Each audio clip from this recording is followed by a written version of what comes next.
You're listening to Save Your Thyroid with Jennifer Holcomb, the podcast where we explore thyroid-sparing treatments, advocate for patient empowerment, and help you get back to the life you love without the need for unnecessary surgery. Today, I want to introduce you to someone I met at the NASIC conference in Portland, Oregon. Andy Manos is a physician assistant and healthcare executive who is passionate about changing the landscape of minimally invasive thyroid care. As the VP of Internal Growth at North Star Vascular Interventional in Minneapolis, Andy works tirelessly to expand patient access to life-changing, non-surgical options like thyroid radiofrequency ablation and thyroid artery embolization. With over a decade of clinical experience in interventional radiology, Andy is a passionate champion for patient education and innovative care models. He is dedicated to helping patients resolve their symptoms while avoiding a scar, preserving their thyroid function, and skipping the long recovery. When he isn't advocating for his patients, you can find him loading up his minivan at Costco, wrangling his 3 young boys, and enjoying the lake,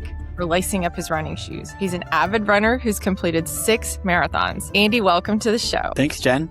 Really happy to be here. Well, I really connected with the whole concept of being a Costco lover because that's actually something I am as well. We'll talk more about that later. Well, I used to hate it. I used to be against everyone that said it. I think I was just jealous, but now I'm like, I could not be more obsessed with it. Something else I heard when we were in Portland that I heard about you was that you had run 20 miles while we were at that meeting. The NASIT meeting, just for anyone watching who's not familiar, NASIT stands for North American Society of Interventional Thyroidology. That's an organization solely dedicated to the advancement of minimally invasive thyroid treatment options. And Andy and I were both at that meeting in Portland back in February. Really awesome meeting. And yeah, I'm sure you saw more of Portland than I did since you were running. That was a great way to see Portland, actually. The only thing was I wanted to get the run done before the first session that I didn't want to miss. Well, it was a great run, beautiful weather, perfect weather, then run by the river, and Portland was awesome. You know, that meeting was so great. And I feel like it was providential because that's how I met you and so many other wonderful physicians who are in this space now that is just exploding. We're seeing so much innovation and it's very exciting, which is why we're here today to talk about more advancements in this field. So like I was saying, you're an avid runner, a busy dad, but in the clinic, you're known as the thyroid ablation guy. So how did you find your niche specifically in this area of RFA and alcohol ablation for thyroid nodules? Because I know interventional radiology is kind of a broad area of medicine. You're treating all kinds of stuff. Yeah, that's a great question. So really it starts with Dr. Golzarian, who we'll talk about, I'm sure, a few times, but he's the one who told me about it. He was excited about it. And as we were thinking of opening up our own practice to be able to offer these surgical alternatives out in the community as opposed to in the basement of the University of Minnesota, he had said that I should start to look into it because he thinks it's something that I would like and something that I could do, because he really pushed for advanced practice providers, practitioners, and PAs at the U to have a practice at the U to do procedures that are a little, higher prevalence, a lot of procedures, lower risk. Let's have our PAs really get good at those. It's going to be a better patient experience, probably fewer complications, but it also helps the practice move along. So if you, just to get through the day, essentially. And he built that when he started at the U, and I joined in 2016, a team of 2 into 3. And by the time I left, we had 9 advanced practice providers, but they're just the opportunity to do ultrasound guided procedures, among other things, but a lot of biopsies, a lot of thyroid biopsies. So that was the start. And then he mentioned this conference, which was Dr. Park in Dallas. You may have heard of him. Yeah. And so I went there, and it's like from minutes of stepping in there, I just recognized like I walked into this wonderful community. Everyone was aligned on providing an alternative that no one really knew about. It's not new, as you know, but I think it's newer to the medical community. And I just became very passionate at that meeting. And then that basically pushed me to really start to try to build the practice here. And that's easy. It's fun to help people. Now that we've had the practice and people come, like the follow-ups are super fun because that's what keeps people are like, yeah, I can tell it's gone. All my symptoms are gone. That's great. So that's how it started. Started as an IRPA in the hospital and exposed to doing a bunch of procedures, which is super fun. And then it kind of made its way into this being able to provide one specific one, ultrasound guided thyroid ablation, whether it be alcohol or RFA, here in our outpatient practice.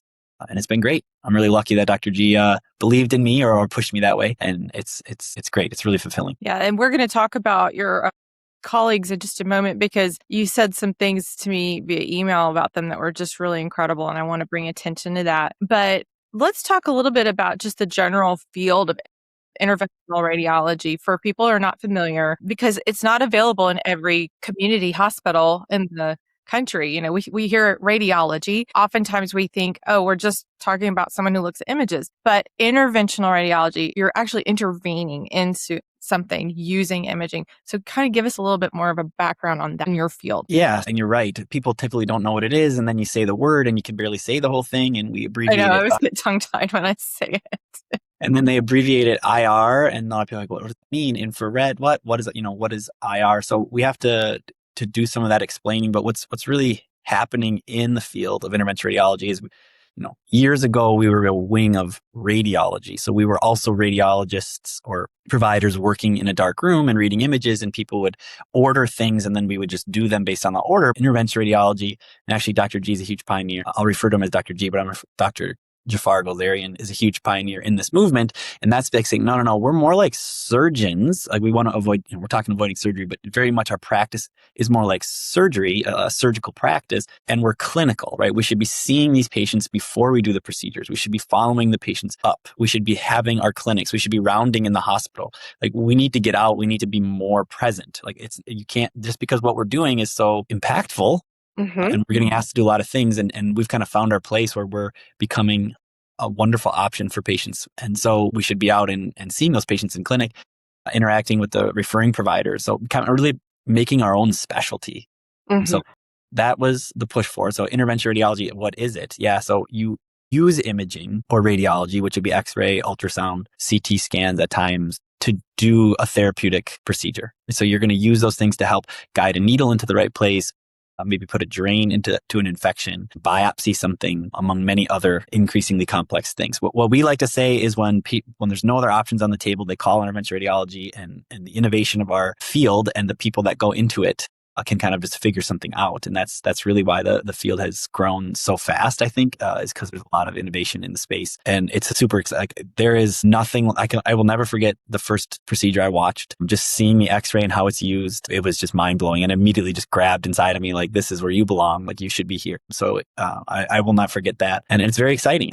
It's no scars, same day, going home quickly. Like you're just small little needle pokes in the skin and Band-Aids. And oftentimes, it is scary because we're doing something, but oftentimes it can be done without sedation. I mean, we can offer many things and have people return to work the same day. They don't have scars. It's a great alternative to surgery. And oftentimes the outcomes are similar. And that's super exciting. And I still feel like we're on the front end of cementing our place in the medical field, as people always know about us, or inviting us to the table and remembering to tell their patients about things that we can do so the patients know all their options. Completely agree. I think it's such an exciting field. And the fact that I saw you and many other interventional radiologists at the NASCET meeting was so exciting to me, because I've been to several thyroid meetings over the years and I've never really seen a presence for those physicians. And so I feel like it's good, like you said, to have a seat at the table for all of you to be able to learn from each other. And you're doing these incredible procedures that a lot of the surgeons and endocrinologists, have no use of or experience with. So having your skill set there is I think it just brings such value to the community. And I think that, as you said, it's going to continue to grow. And I hope for the future that we'll start seeing more IR clinics individually and have them separated from hospitals so that it's more accessible to people. Because, like, for example, where I live, I'm in Huntsville, Alabama. It's a major city. It's the largest city in Alabama now. And we don't have any interventional radiology in this area. The nearest one is at UAB in Birmingham. And I actually heard recently that they are going to be bringing on thyroid artery embolization there, which is very exciting. Yeah. Because, several years ago, I actually went there for a consult for a simple kidney cyst to have it ablated with alcohol ablation. And it was I won't go into the details, but it didn't go very well. The consult was highly disappointing. And I ended up actually having Dr. Park take care of that for me. So Dr. Park, who you mentioned earlier, but yeah. Let's talk about your colleagues at North Star Vascular, Dr. Golzarian specifically, who was the first IR to perform prostate artery embolization. back in 2012. I think this is so cool that you can embolize a prostate for a man who's dealing with an enlarged prostate. What is it like working in an environment with such forward-thinking leaders? And tell us a little bit about him. Wow, it's incredible. His passion for interventional radiology and specifically PAE or prostate artery embolization is unmatched. Most, I think, people at the end of their career as a professor or at an academic institution are going to become a tenured professor and kind of go right into retirement. And he was inspired to recognize how underserved the community is. Like you mentioned, right? The access to what we offer it's not enough, not even close. He wanted to take that on himself and joined his partner, Dr. Astani, like, well, we need to open a place that can do these types of, organ preserving, let's just call it that. Yeah. Interventions. So he was such a big believer in PAEs. Like, I'm going to bring it to the community, and I think I can do a lot more of them there. I can do them better, more efficient, a better experience where the patient's not navigating, downtown Minneapolis or having to pay to park, or the hospital system where they don't really know your name. Perhaps those things that led your experience to be not the greatest. Yeah. Like, we can really bring healthcare as it should be to patients in the community. So he did that, and being asked to join him to do that was like very flattering, to his belief in me that I could help him kind of build this thing from scratch, which has been stressful at times too. These two, their vision is incredible, and these are amazing guys with huge hearts, and what they think of and the discussions that we have are like, I've learned so much, and it's so inspiring to be with them. So I'm very lucky to be here.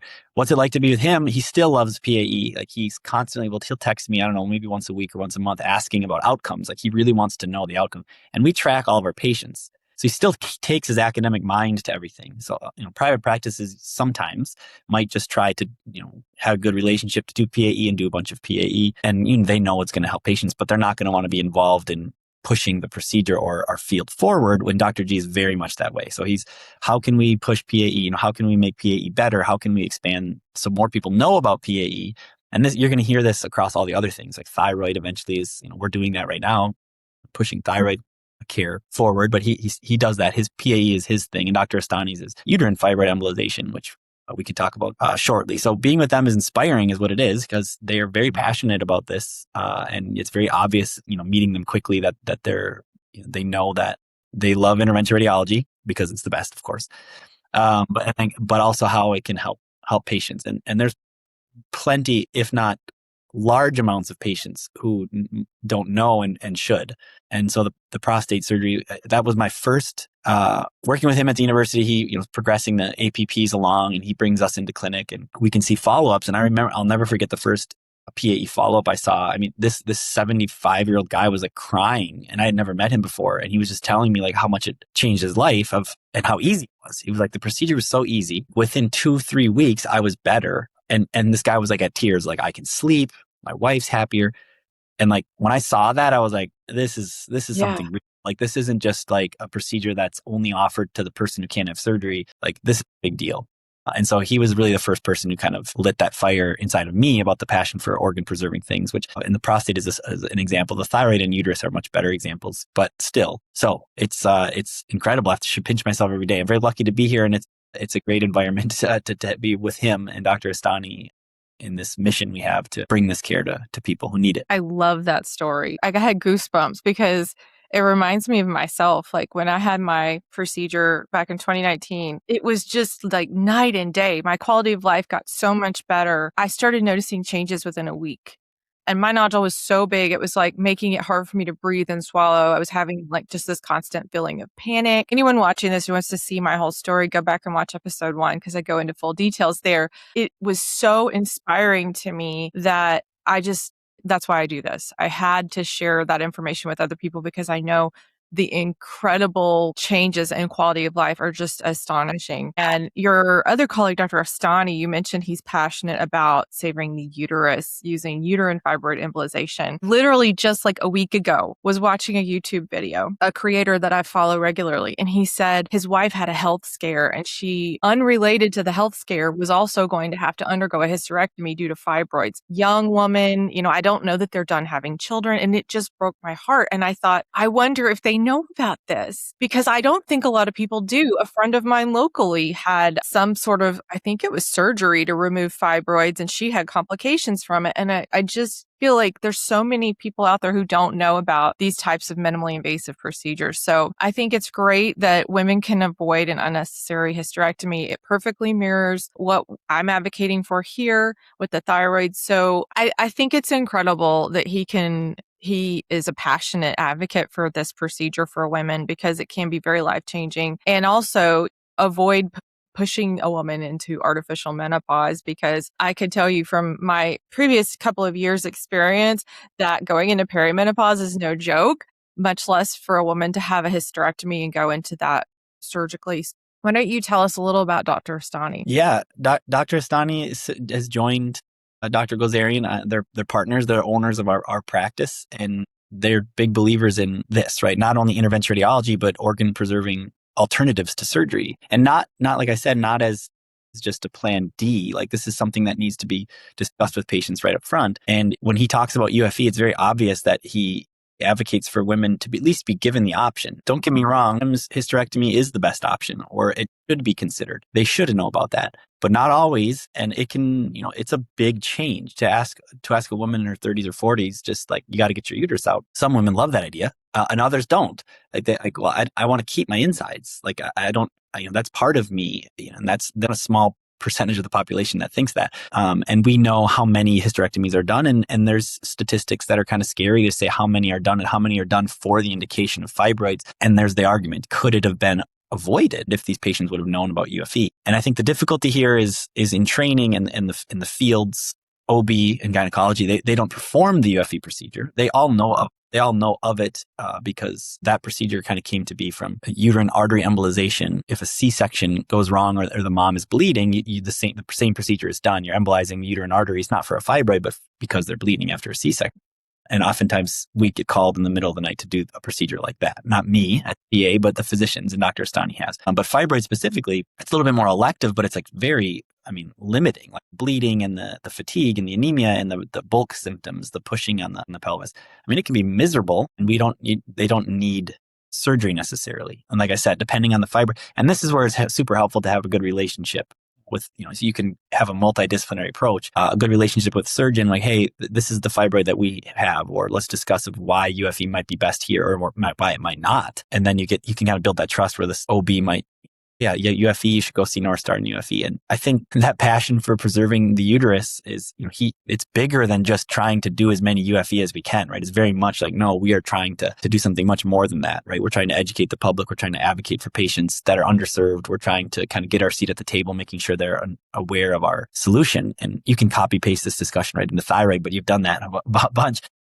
His passion for UFE and interventional radiology in general, and our setup we have here, the physician office in the community. Like, he's an MBA also, so he's a very, very impressive mind and man as a doctor to feel passionate about the clinical UFE, but to kind of shape our business to provide the access to patients who need it. I think it's incredible that you all have your different niches too. And now, talking about you being the thyroid guy, let's talk about your expertise in the thyroid, and let's talk about the nodules that you're treating. And I know every doctor has different specific indications that they're willing to treat. Some are willing to treat malignant, whereas some are only treating benign. Some treat toxic nodules, some prefer not to. And then, of course, the dreaded sub-sternal goiter that goes down into the chest, which I think IR has a unique ability to be able to treat that maybe some of the other specialties don't. Tell us about those things, and how do you decide which procedure is best in those situations? I'd like to talk to any patient about their nodule just so we can have a good discussion about it. And there are a few, I will do most nodules. So benign, malignant, you've mentioned this and educate on this.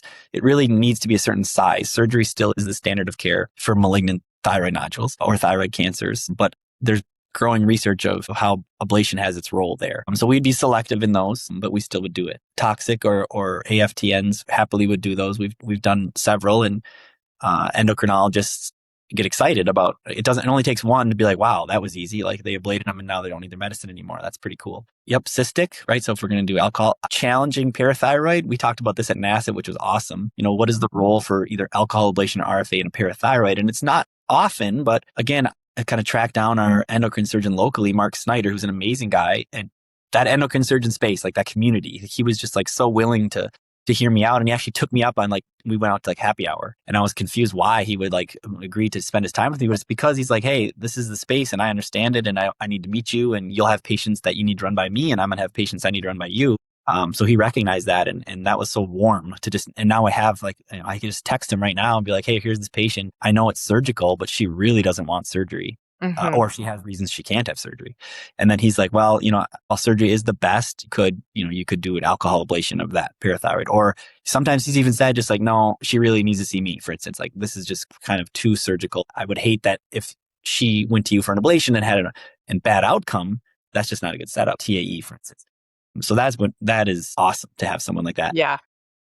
And that took some work to do. Any nodule, but it's because I have a team, right? I've had mentors like Dr. G started, and then I met, I went to that first conference. You meet Dr. Park, you meet Tim Huber from Connecticut, and Alan Sag from Miami. Like, these are like my mentors all of a sudden. And like, I'm reaching out to them. Hey, how do you do your practice? What do you think about this?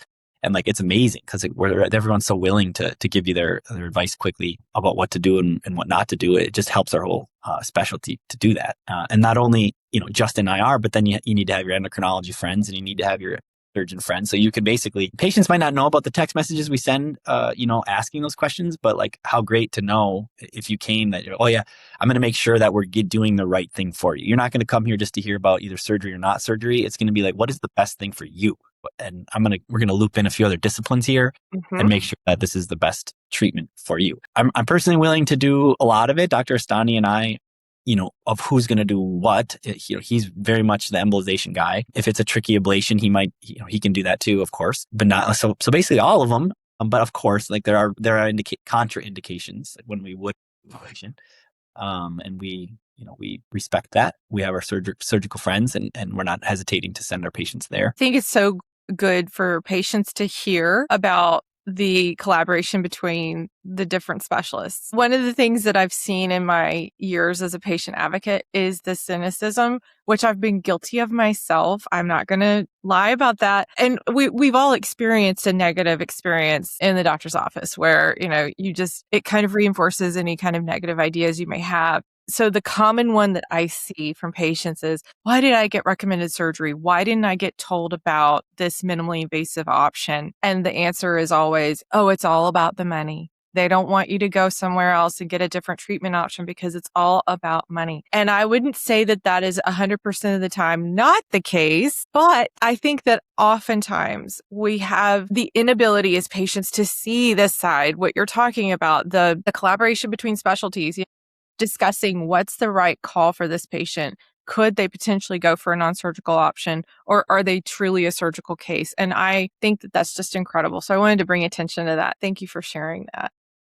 Yeah, trying to figure that out of how to get people to give all the options. And oftentimes I think you're right. I don't think it's ignorance or negligence necessarily. I think they just don't know, or in their training, and then perhaps as they build their practice, thyroid nodules may only be a certain percentage of that practice. Right. And to them, perhaps the algorithm for patients is actually simple, right? Thyroid nodule symptoms, surgery.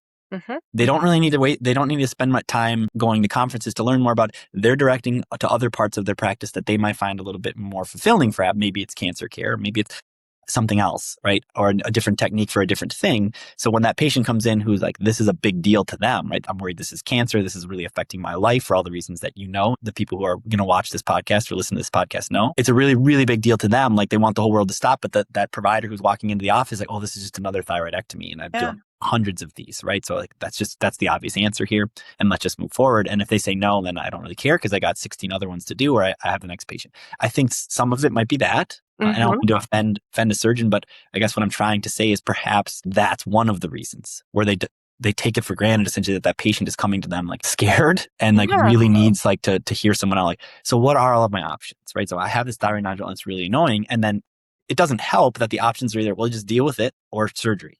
Like, that's what they're going to tell them. And that doesn't feel good at all, especially when you're just, I spent 2 years.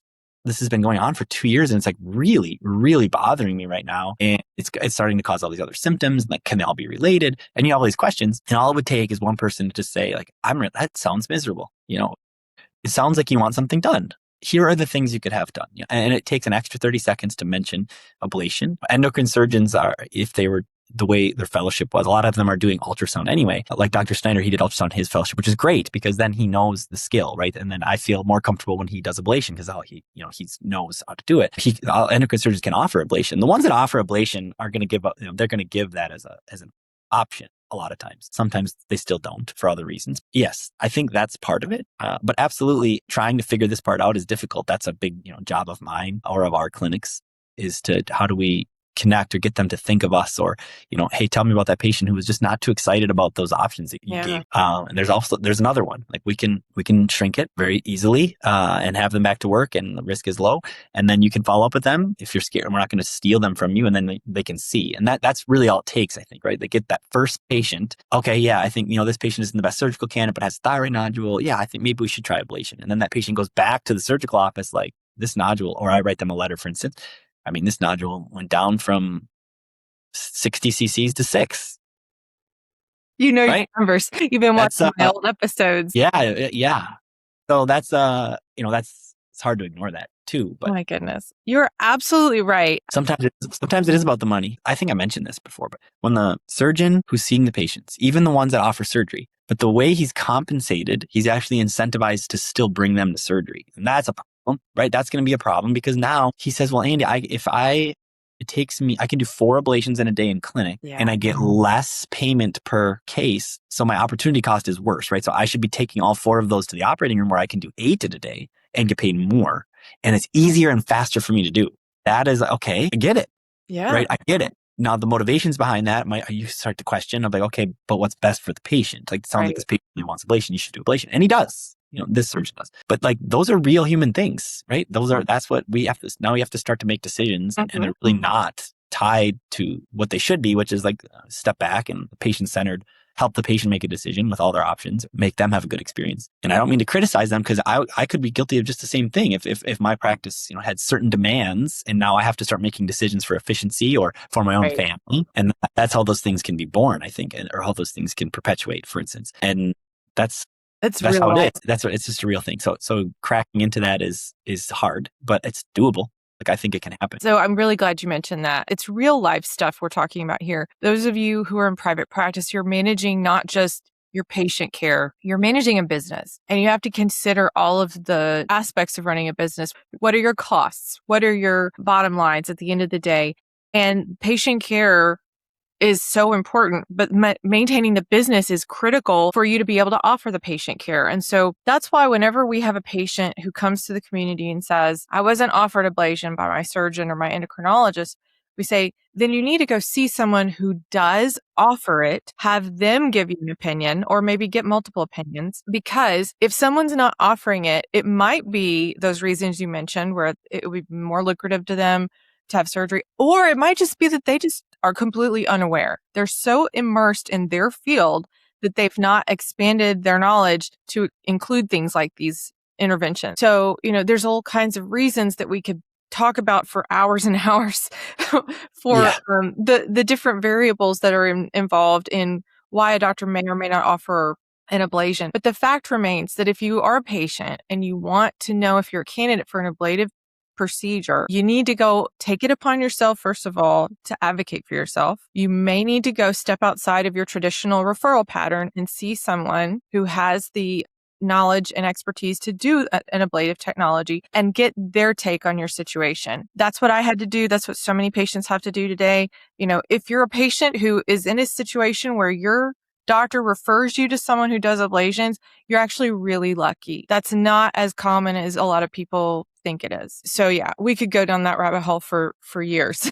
Like what I would tell that patient, right? I think there's this, they don't want to question the doctor. That's a thing, right? Right. That's a human thing. They're thinking they're going to be difficult, or it's going to be an uncomfortable conversation, or they're going to offend them. And it's just not true. Even if a patient were to do this to me, this is what I want to tell that person. You're not being difficult, right? You're just trying to be informed and you're not going to offend anyone. If you were seeing me and like you had heard my spiel and then you're like, yeah, but Andy, what about surgery? Well, okay, let's talk about the surgical options. Then you want to naturally have that discussion. And if you heard me say something, gosh, I really just think surgery is the best option based on my, Bethesda 3 biopsy and what are the chances of malignancy?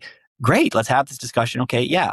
I have a surgeon for you. Like I can send you right to a surgeon. So it is, they do have to advocate for themselves. And I know that it's uncomfortable, but I think they're always going to be surprised. Like, I'm so glad I brought that up. Because now, I have heard about ablation and I just don't know that much about it. Like maybe you get them to say that. And that's like amazing then. Wonderful. Or maybe they can look into it with you like, well, that's great. I've heard of these places. Or would you be able to help me find a place that can do it?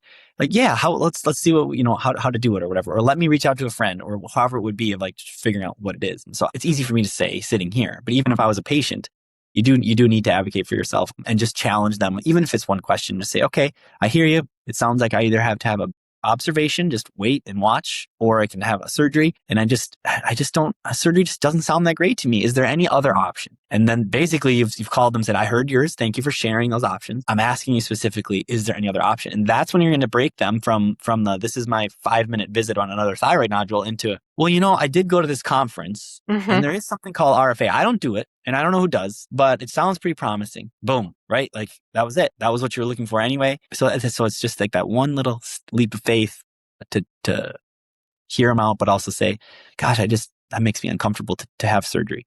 I know it's hard, but I would tell them, you're not being difficult. You're just you're being your own advocate and you just want to be informed. And every provider knows that every patient deserves that. Absolutely. No one's ever going to say, sorry, can't talk anymore. Like if you ask them that, they're going to tell you. No one is going to advocate for you better than you because you're the one who has to live with the consequences of whatever choices you make. For anyone listening to this who is thinking, okay, well then where do I find someone? If I need to see someone who does ablations, where do I find that doctor? If my doctor doesn't know who to send me to, that's why Save Your Thyroid is here. You can go to saveyourthyroid.org. Up at the top, click Find a Physician.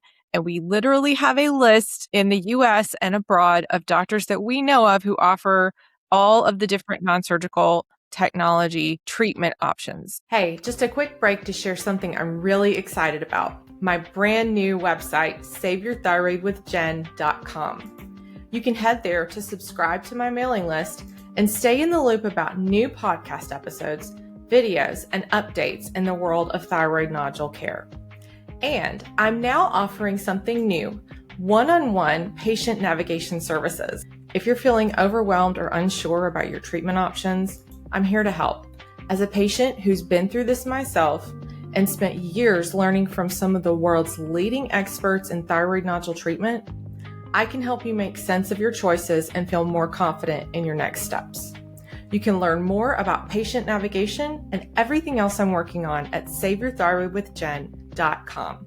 Now back to the conversation. So we've talked about a lot of misconceptions that people have about this topic. What is the most common misconception that you hear from patients and other providers discussing non-surgical treatment options for thyroid nodules? I think it's what I'm not hearing, right? Okay. I think that's the answer. I think they just they're not talking about it. They don't offer it. So misconception. So patients who think that it's not going to go away, or patients who think that you're going to damage their voice, because they hear about thyroid and they hear about that nerve. And any endocrine surgeon who hears like maybe one or two papers, which there's obviously way more than that, I think is pretty quick to understand like that seems like the real deal, right? Like RFA is here to stay. I have no questions, but perhaps the misconception would be it's not going to work. Maybe the volume doesn't reduce and then you need surgery anyway. So now you had two things. I think those would be misconceptions. The risk is the same of damaging the nerve and my technique is great and I can visualize the recurrent laryngeal nerve really well. So, you should have surgery instead. That would be a misconception I would hear from provider probably. Isn't the risk about the same for harming the vocal nerve from surgery as it is from RFA? Yes. The research shows that it's very similar. Patients, and I'm different because most of them are coming to me knowing that they kind of want it or it's an attractive idea. So getting a misconception from a patient is a little less. Now, TAE, so thyroid artery embolization, there might be a little different. How does what about the blood flow other places? That's weird. You're stopping blood flow. Like, gosh, that just doesn't feel normal. Great. I'm glad because that means we're thinking about it correctly. That would be a misconception for a larger nodule. Would be that, hey, you're stopping the blood flow. Is that going to cause a problem anywhere else? Is this tissue going to die? Am I going to have just some rotting, thyroid tissue in my neck? Is it going to cause an infection? Things like that. I'm glad you mentioned that because I feel like it's been harder for me, even after I've been immersed in this for almost 7 years now, to really understand TAE, how it works as well as I do now. It's taken me more work because it's a completely different concept than it is to consider an ablation. Ablation, obviously we can imagine if you're coloring a coloring sheet, if you have a circle, you color in the circle. Well, that's kind of what you're doing with RFA. You're ablating inside of that nodule and you're killing that nodule, and then the immune system is going to kind of take care of it. But you're right. Everything you just said about TAE, which I kind of want to get into that next, is very hard for us to grasp because it's just so different. So why don't you talk about how embolization works? Kind of give us an overview and the thyroid specific. Yeah, great. Embolization. So this is different. It's not so percutaneous. Ablation is percutaneous through the skin, right? You're a needle going right through the skin into the nodule and then painting the nodule or ablating the nodule, like you mentioned. That one is easy to grasp. You're sticking a needle right into the problem and you're fixing the problem. I get it. And then in embolization, you're going into the blood vessel. It's endovascular. You're inside of the blood vessels. You must get into them and then navigate through the blood vessels to find the blood vessel that's supplying the problem. In this case, it would be, let's just use a very large thyroid nodule, for instance, and very large to us. And going back to your question of which nodules, typically 20 to 30 is when we start to bring in TAE to the conversation to just mention it. Of like, if you were like gung-ho about that one because you didn't want a needle in your neck, like we can still do it. But I'll still ablate something that's 20, 25, 30. I'll ablate even higher than that if the patient's just really like, I really want ablation. And then we get into the discussion, well, this might need to be staged. We might need to do it 2 times. We'll do it once. I think you're going to be really happy. We'll see you at a year and then we can talk about whether it's necessary or not. And usually they don't need that second one because their symptoms are much better. And then I just say, just call me when they come back or you get uncomfortable because we can do it. As it gets bigger, then you start to talk about embolization. And the first thing people say is like, well, embolus, that's a bad thing. Like, you're right. If we weren't watching with X-ray and we just pushed embolics or particles into your body, they might get stuck somewhere they're not supposed to. If you embolize the brain, that's a stroke. If you embolize the heart, that's a heart attack. You shouldn't do that. But that is the system that we're in. Those are the blood vessels. I like to think of it like this. And it's only because I have boys and we just bought water balloons from Costco for the summer. If you think of that water balloon on your outside faucet, that spigot that you left on, let's just say you left it on all winter and it just dripped, 1 or 2 drips a day. It's going to take years to fill up that water balloon. At first, it's not going to be a problem, but eventually it's going to be pretty dang big. And you might notice it from the street. Like, what is that thing? Like, oh, okay. So similar, like that's a nodule. It's being fed from the blood flow that goes to the rest of your house, the bathrooms, the showers, the faucets, the sink, the dishwasher, which are all normal blood flow. You need all of that stuff to function in the house. But you have this water balloon that's just filling with blood and now it's becoming a problem. I can't swallow and it looks really bad. People can see it from the street. It's this pink balloon and we need that to be gone. Okay, so what we do as plumbers in this instance is we use a catheter, a needle first, but then a catheter into your plumbing system. You find the entrance of the water into your house, and like that's where we would poke into the water, and then we would drive. Now we have X-ray, so we can see where this tubing is. We're trying to navigate through your house, but we're going to go through all the pipes, and we're going to take a left at the stairs, and then we're going to go over and then to the corner of the house where your faucet is, where the outside faucet is, where that water balloon is just slowly filling, and only there are we going to block it. Right. So we didn't block it to the bathroom. We didn't block it to the kitchen sink. We didn't block it anywhere else. And we were very strategic and very safe about it. Because before we blocked it, we even tested it. Right. So we inject contrast. And guess where that contrast went? Right into the water balloon. Perfect. Right. And it didn't go anywhere else. Good. Okay. Now let's just slowly and carefully inject the particles or the embolics or the spheres or the beads or whichever you want to, whatever Dr. Stani's going to use, usually beads in this case. But it'll get stuck. It blocks the blood flow to that water balloon. The immune system kicks in. The water balloon shrinks. It goes away completely. That's embolization in a plumbing analogy.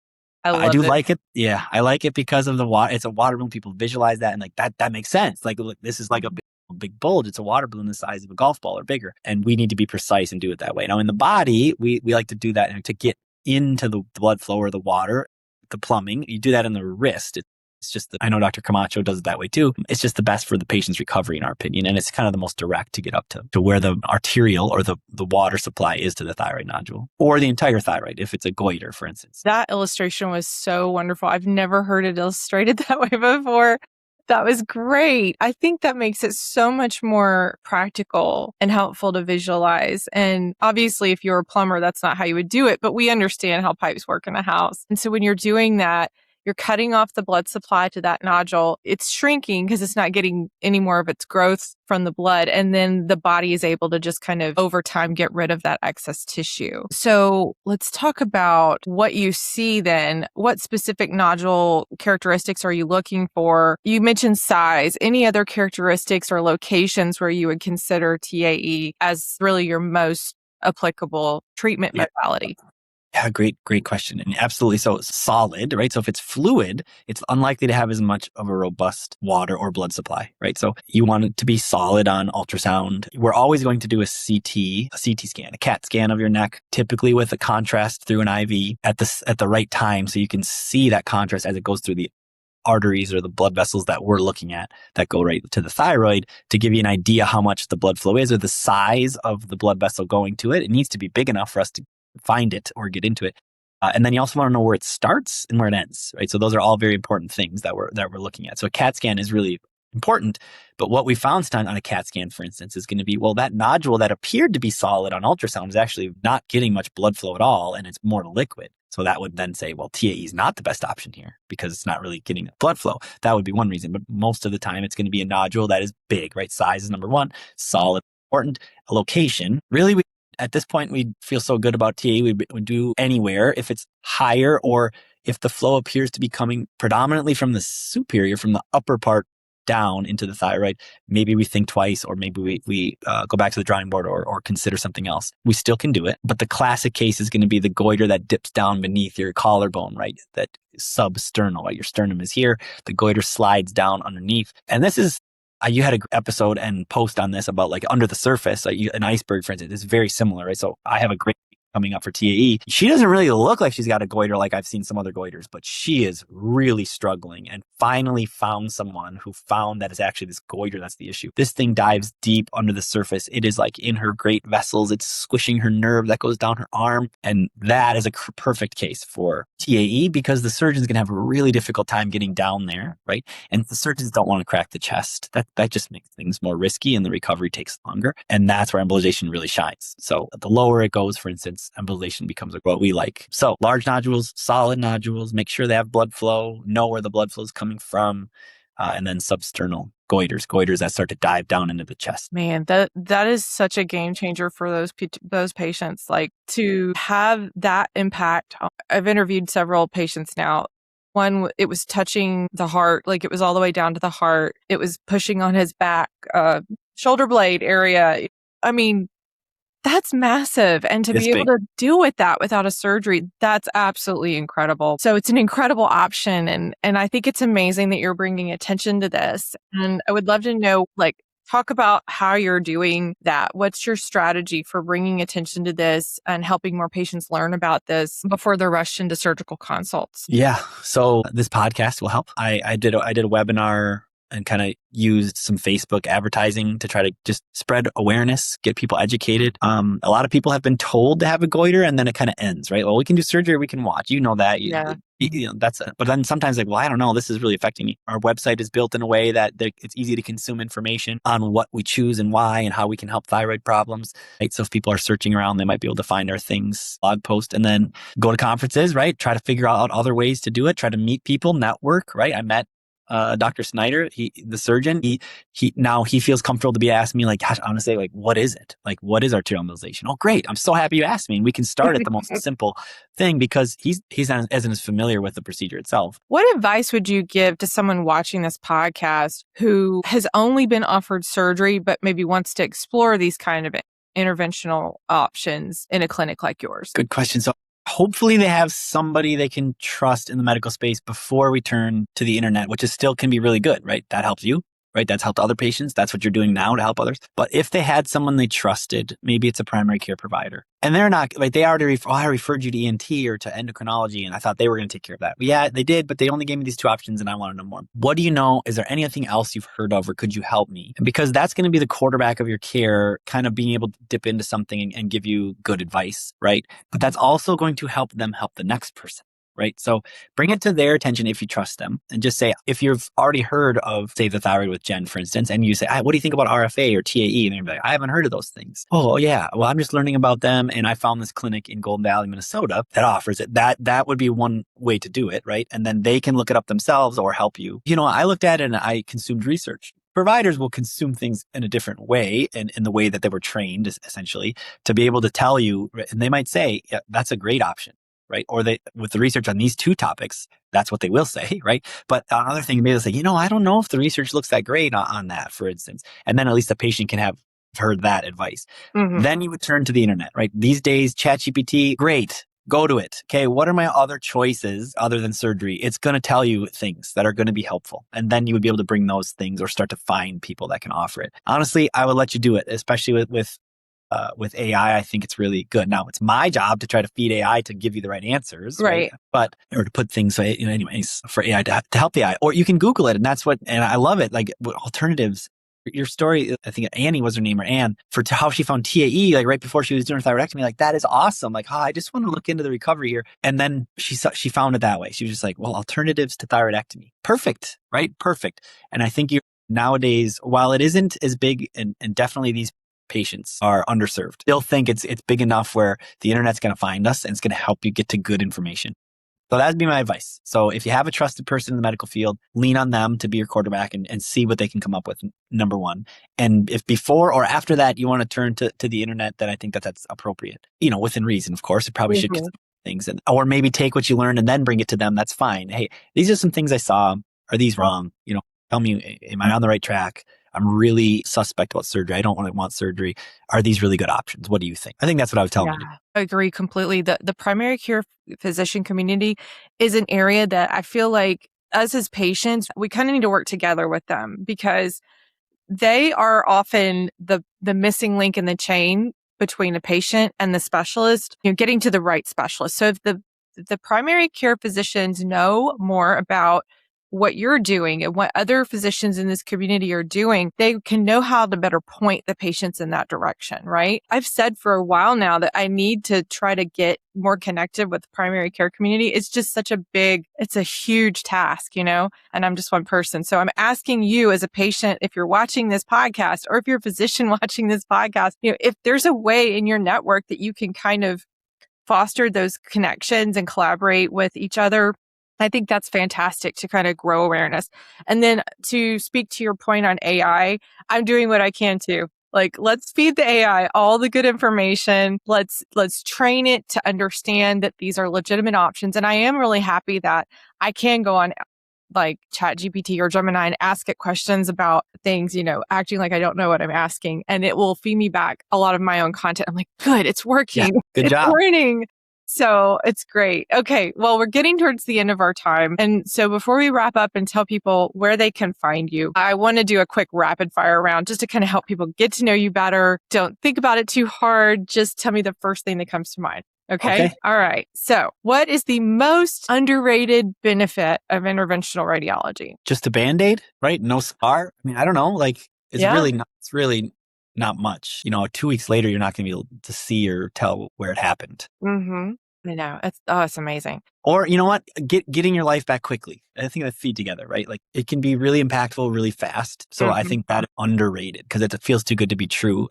He's a great example of this. I mean, it can shrink a lot in a month, and that's impressive. So getting your life back quickly or just a Band-Aid. So true. I love it. What is your best piece of advice for a patient who feels intimidated to ask for a second opinion? You've already kind of covered that, but yeah, I could tell. I mean, what is my best piece of advice? You're not being difficult, right? You're being informed, and any provider will understand that and give you the time and give you a good answer. So you'll be uncomfortable. It'll just be a few seconds of being uncomfortable. Say, hey, I hear you, surgery, or just watch it. I really just don't want surgery. Is there any other option? That's it. And they will stop and they'll be able to give you something. And maybe that something is, what? It's been a while since I've been to any conferences. Like, I'm at the end of my career and I just really don't know. I really just know. And that's a great answer. Oh, thank you for sharing that, right? That's actually really helpful. And then they say, but they might be out there and here's where I would go to learn more about it. Or let me ask my colleague for you or something. I think that's at one end of the spectrum. The other end might be like, well, I heard RFA is great. It's a moment of discomfort followed by an opportunity that's just massive returns on your investment. All right, dad life and Costco. So as a Costco aficionado, what is your favorite Costco buy right now? Mine are the coconut rolls. Have you seen them? I haven't, but They're I want really to. good. You should try them.